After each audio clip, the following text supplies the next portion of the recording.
Siamo carichi qui con un gruppo di giovani della nostra collaborazione pastorale di Castelfranco, ma assieme ai giovani di tutta la diocesi di Treviso siamo circa 1200 e in più tutti i giovani del mondo. Il clima qui, a parte il caldo arieggiato, è molto carico, nel senso che ci si saluta per strada e Voglia di festa. C'è voglia di festa.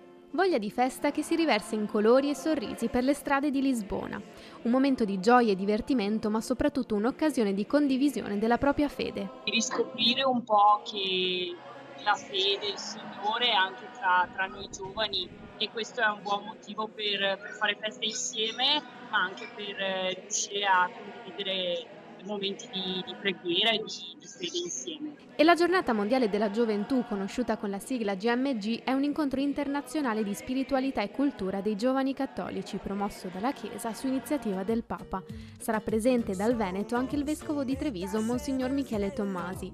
E proprio dal Veneto arrivano i ragazzi e ragazze guidate da Don Davide, che sventolano con orgoglio la bandiera di Castelfranco. stampata apposta per l'occasione, tutti ci scambiano per messicani perché non si capisce che di cosa è fatto.